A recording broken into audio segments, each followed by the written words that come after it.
வணக்கம் அன்பர்களே, நான் உங்க கிச்சா பேசுறேன். அனைத்து தெய்வங்களும் உன் துன்பத்தை போக்க துணை நிற்பார்கள். ராமநாமம் சொன்னா அத்தனை தெய்வமும் நம்மளோட துன்பத்தை போக்குறதுக்கு துணை நிற்பாலாம் அப்படின்னு மகாபெரியவா சொல்றார். நல்ல விளக்கமா சொல்றார். அந்த விளக்கத்தை பத்தினதுதான் இந்த பதிவு. மகாபெரியவா என்ன அப்படி விளக்கமா சொல்றார் அப்படின்றத நம்ம பார்க்கறதுக்கு முன்னால நம்ம சேனலை இது வரைக்கும் சப்ஸ்கிரைப் பண்ணாதவங்க கண்டிப்பா பெல் ஐகான் கிளிக் பண்ணுங்க, சப்ஸ்கிரைப் பண்ணுங்க. காஞ்சி மகாபெரியவாளிடம் ஒருவர் சென்று, நான் மிகவும் துன்பத்தில் இருக்கின்றேன், என்னால் இந்த நிலையிலிருந்து மீள என்ன செய்வது என்றே தெரியவில்லை, என்னால் பரிகாரம் செய்ய சொன்னால் பண்ண முடியாது, அவ்வளவு வறுமை, என்னை எப்படியாவது காப்பாற்றுங்கள் என்று கேட்டுக்கொண்டார். அதற்கு காஞ்சி மகாபெரியவா, உன் துன்பம் என உணரும் போதெல்லாம் நான் சொல்லும் செயலை செய்து வா, உன் துன்பம் ஓடிவிடும் என்றார். அதற்கு அந்த நபர், அதை உடனே கூறுங்கள், என் துன்பத்தை போக்கிக் கொள்கிறேன் என்றார். மகாபெரியவா, சற்று நேரம் அங்கு அமைதியாக உட்கார்ந்திரு, சிறிது நேரத்தில் கூறுகின்றேன் என்றார். சிறிது நேரம் கழித்து மகாபெரியவாளிடம் செல்ல, அவர் யாரிடமோ பேசிக் கொண்டிருந்தார். மீண்டும் அதே இடத்திற்கு சென்று அமைதியாக அமர்ந்து கொண்டார். பொறுமையாக அமர்ந்து இருந்து பின்னர் மீண்டும் மகாபெரியவாளிடம் சென்றார்.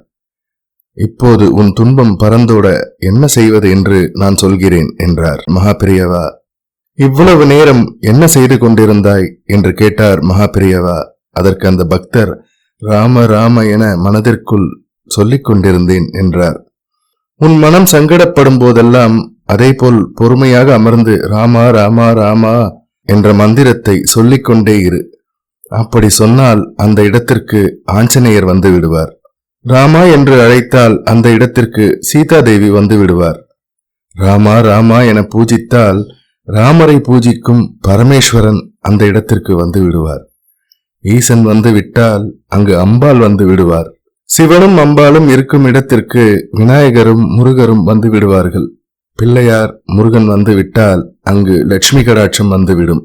லட்சுமி கடாட்சம் வந்து விட்டால் அங்கு லட்சுமி தேவி வந்து விடுவார். லட்சுமி தேவி வந்து விட்டால் அங்கு மகாவிஷ்ணுவும் வந்து விடுவார். மகாவிஷ்ணு வந்து விட்டால் அங்கு தசாவதார மூர்த்திகளை பார்த்து விடலாம். இப்படி இறைவன் அந்த இடத்திற்கு வந்து விட்டால் தேவர்கள், முனிவர்கள், ரிஷிகள் என அனைவரும் அங்கு வந்து விடுவார்கள்.